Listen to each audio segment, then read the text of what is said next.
이 생명력 있는 예배는 하나님의 임재를 경험하며 하나님께 감사와 찬송으로 반응하는 그 예배를 이야기합니다. 하지만 지금 남유다는 이러한 생명력 있는 예배를 드리지 못하고 있습니다. 왜냐하면 이 그들의 제사는 하나님을 대상으로 하지 않았기 때문입니다. 그들은 하나님이 아니라 죽어있고 헛된 우상에게 제사를 드리고 있었습니다.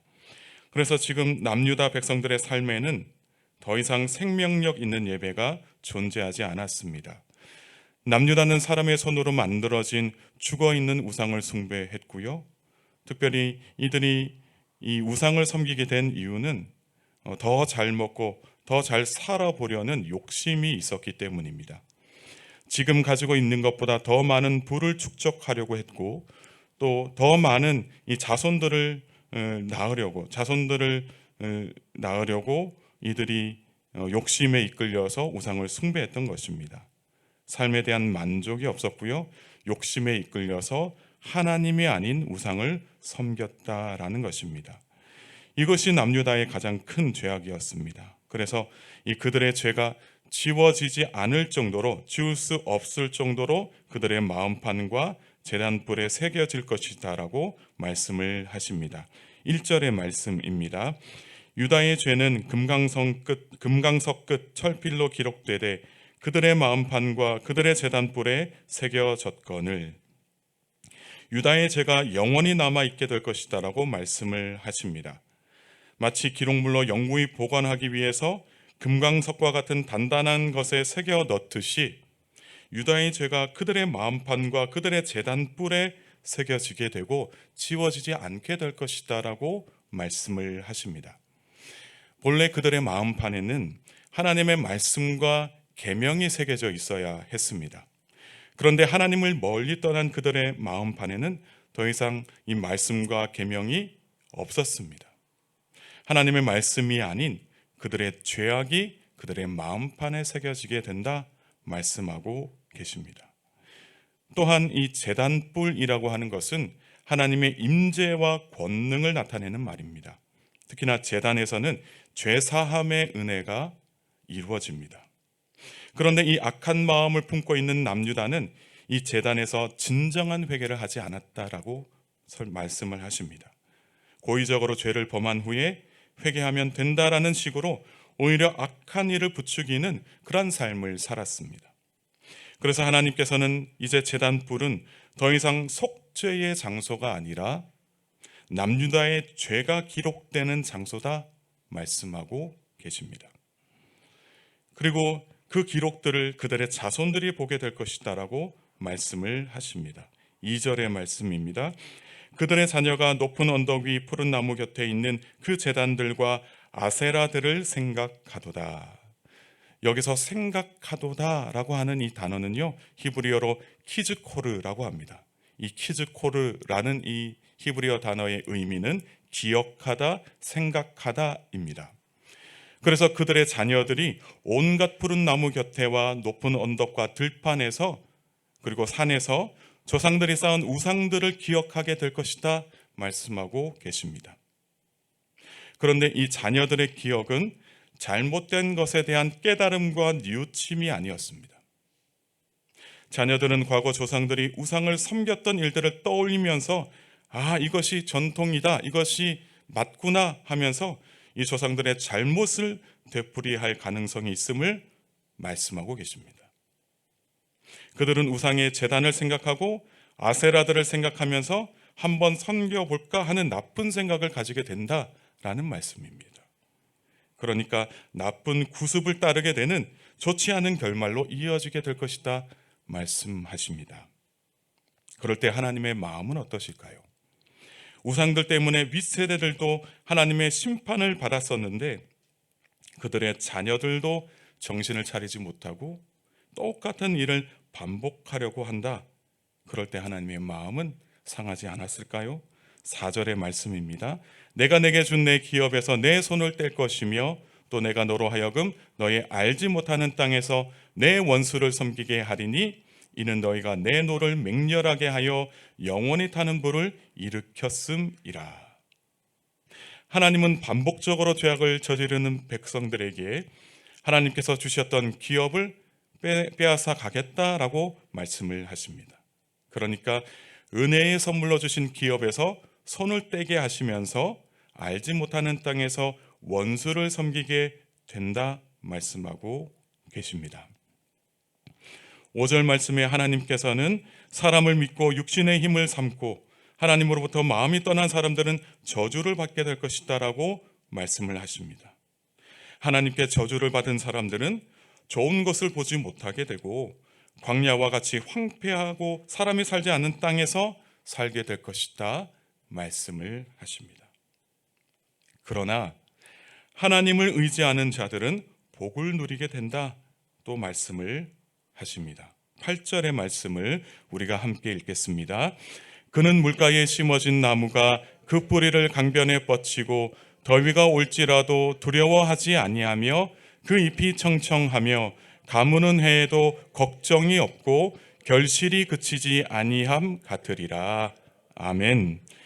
하나님을 의지하는 사람들은 마치 물가에 심어진 나무와도 같다 말씀을 하십니다. 이 물가에 심어진 나무는 좋은 물과 좋은 양분을 공급받을 수가 있습니다. 그래서 더위가 몰려오더라도 전혀 두려울 것이 없다라고 말씀을 합니다.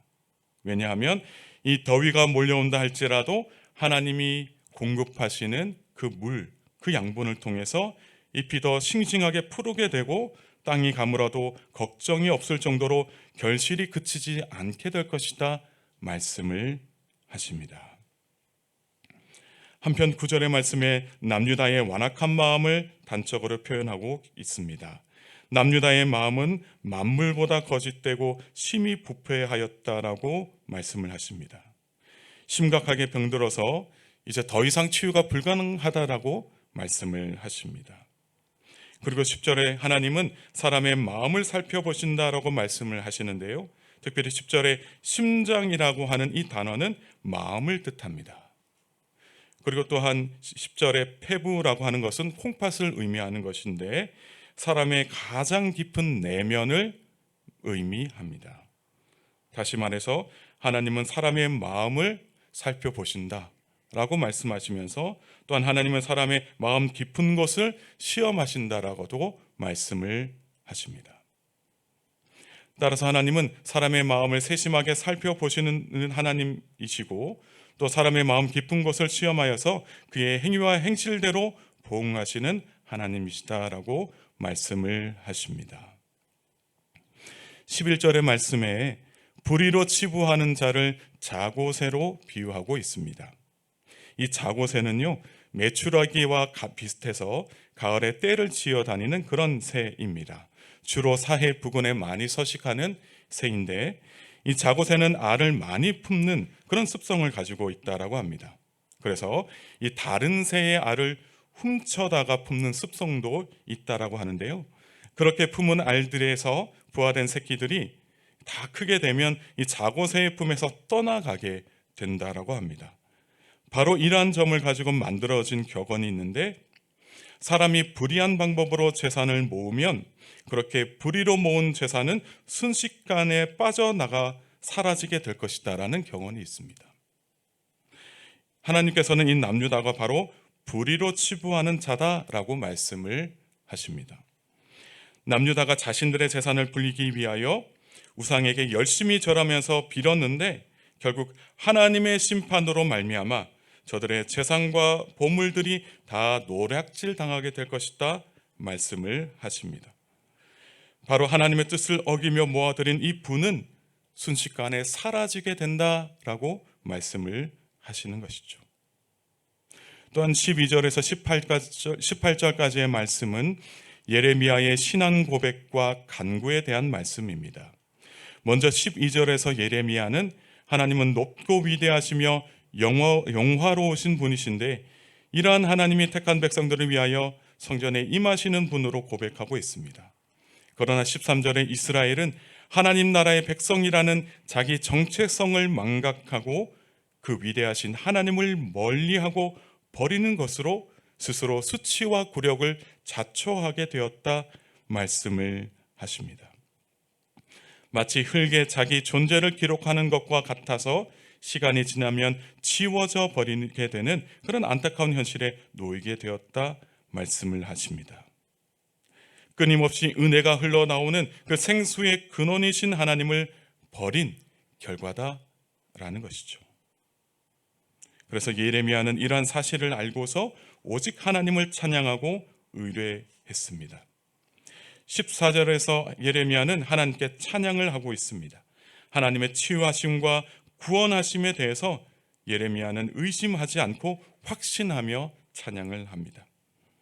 예레미야는 하나님께서 자신을 고치실 것이고 또 구원하신다라는 그 확신을 가지고 오직 하나님만이 나의 찬양받기에, 우리의 찬양받기에 합당하신 분이시다라고 고백하며 찬양을 합니다. 한편 예레미야가 말씀을 선포할 때에 비꼬는 자들이 있었습니다. 그들은 15절에 여호와의 말씀이 어디 있냐고 이제 임하게 해봐라 하며 비꼬며 물었던 그런 자들이었습니다. 이 조롱하고 멸시하는 분위기 속에서도 예레미야는 목자의 직분을 지키며 인내했습니다. 하나님의 말씀을 끝까지 선포하며 살았다라는 것이죠. 자신도 재앙의 날을 원하지 않았지만 하나님께서 말씀하시는 대로 그 재앙을 선포하면서 끝까지 하나님의 말씀을 남유다에 선포했던 사람입니다. 그리고 이렇게 선포된 말씀은 주의 목전에 있다라고 말하고 있습니다. 그러나 17절에 예레미야도 하나님을 두려워했습니다. 왜냐하면 계속해서 심판의 날을 선포하다 보니 그의 마음에 하나님에 대한 두려움이 있었던 것으로 보입니다. 그래서 예레미야는 주는 내게 두려움이 되지 마시옵소서 말하면서 그 재앙의 날에 주님께서 나를 지켜주시기를 간구하고 있습니다. 그리고 지금까지 하나님의 말씀을 전하면서 박해받고 멸시받았지만 그것을 인내했던 그 이유는 하나님께서 그들을 심판하실 것이기 때문입니다. 그래서 예레미야는 나를 박해하는 자로 치욕을 당하게 하시고 그들을 놀라게 하옵소서라고 간구하고 있습니다. 그래서 재앙의 날에 이 박해하고 멸시하던 자들이 예레미야가 선포했던 그 재앙의 날을 맞이하게 될 것이다 라고 이야기하고 있습니다. 사랑하는 성도 여러분, 오늘 하루도 하나님과 함께 동행하면서 하나님께 예배하는 삶을 살아가시기를 소망합니다.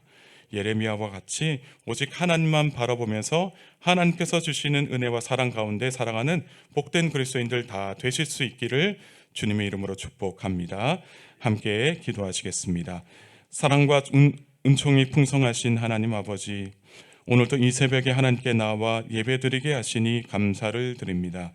하나님은 우리에게 참 좋으신 하나님이시고 사랑과 은총을 베풀어 주시는 하나님이신 줄 믿습니다. 또 하나님은 세상 그 어떤 것과도 비교할 수 없으신 그거 위대하신 하나님이신 줄 믿습니다. 오직 하나님만이 우리의 예배 가운데 임재하실 수 있고 오직 하나님만이 우리의 찬양과 존귀와 영광을 받으시기에 합당하신 분이신 줄 믿습니다. 특별히 아버지 하나님, 모든 예배 가운데 주님께서 함께하여 주시기를 소망합니다. 주일 예배, 수요 예배, 금요 기도회, 새벽 기도회, 각 부서 예배 등 모든 예배 가운데 주님께서 친히 임재하여 주셔서 생명력이 넘치는 예배 되게 하여 주옵소서. 하나님께 예배를 드리지 못하게 하는 악한 영의 계략은 떠나가게 하시고 마음과 뜻과 정성을 다하여 오직 하나님께만 예배 드리게 하옵소서. 온 교우들이 예배를 통하여 참된 기쁨을 얻게 하시고 예배를 통하여 평안과 회복의 은혜를 누리게 하옵소서.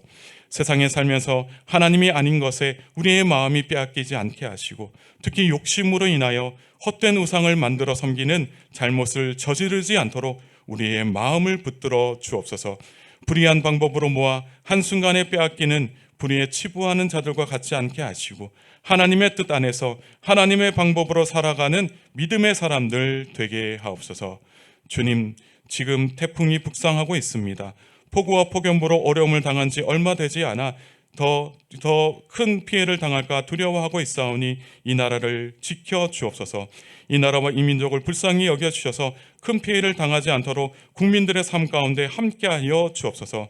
특별히 사랑하는 교우들의 삶도 태풍으로 인하여 피해에 당하지 않도록 주님께서 함께하여 주시고 눈동자 같이 지켜 보호하여 주옵소서. 생활에 어려움 당하지 않도록 주님께서 특별히 함께하여 주옵소서. 감사드리며 예수님의 이름으로 간절히 기도드리옵나이다. 아멘.